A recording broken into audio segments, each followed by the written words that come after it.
Olá, meus amigos e minhas amigas, bem-vindos a esse vídeo em que nós vamos debater o sistema semipresidencialista. Lembrando que o objetivo desses vídeos é trazer temas que tenham alta probabilidade de aparecer nas provas e concursos públicos para facilitar a sua aprovação. O objetivo, então, é antecipar aquelas questões que vão te garantir pontos preciosos na sua prova.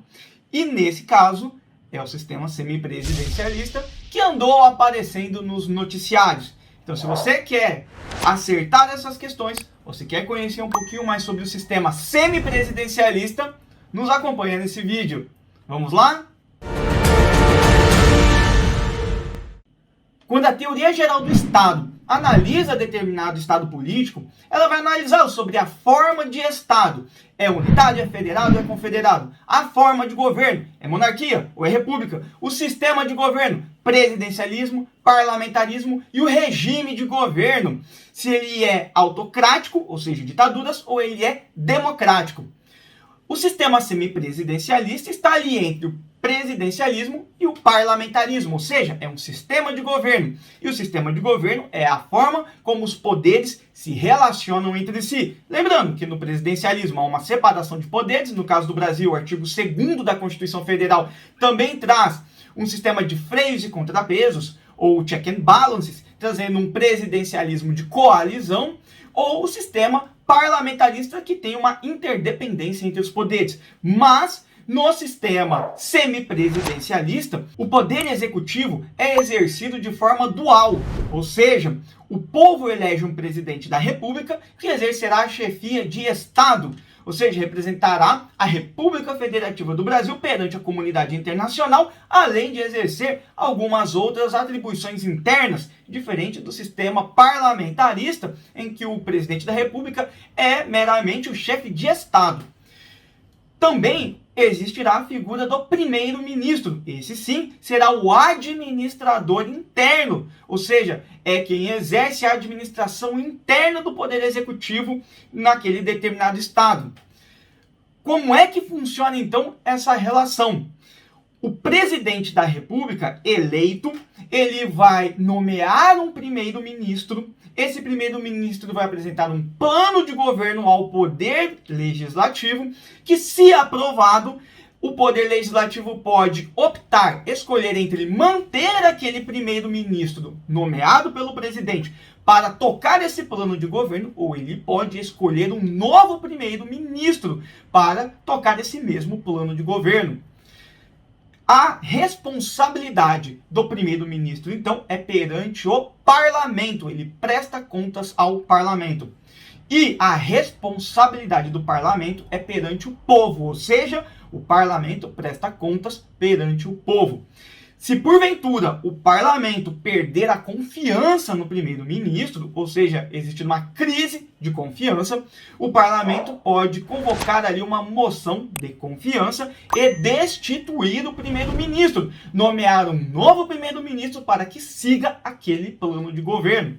Contudo, lembre-se, é um sistema semipresidencialista que vai existir também uma interdependência entre os poderes, ou seja, o primeiro-ministro também pode dissolver o parlamento e convocar novas eleições para que o povo preencha novamente o parlamento. Mas em qualquer situação que o primeiro-ministro pode dissolver o parlamento, aí prestem bastante atenção nesse momento, prestem bastante atenção no que eu vou explicar.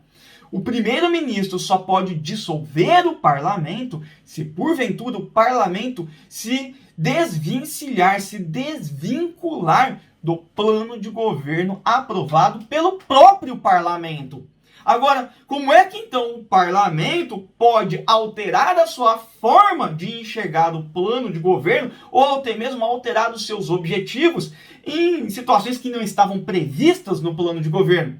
Basta simplesmente o parlamento alterar, então, primeiramente, o plano de governo. Não é incomum ao contrário, é perfeitamente possível que as realidades fáticas, as situações, mudem o plano de governo e mudem a forma como o parlamento entende que a nação deve ser conduzida, principalmente como na situação atual de uma pandemia. Quem diria em 2018 que nós viveríamos uma pandemia em 2020, 2021, necessitando então, muitas vezes, de uma alteração do plano de governo, para que o parlamento não quebre esse vínculo do próprio parlamento com o plano de governo. Primeiro, o parlamento então deve alterar o plano de governo, para que o primeiro-ministro tenha suporte para seguir o plano de governo alterado. E, novamente ressalto, se porventura o primeiro-ministro descumprir o plano de governo, pode então o parlamento convocar essa moção de confiança e destituir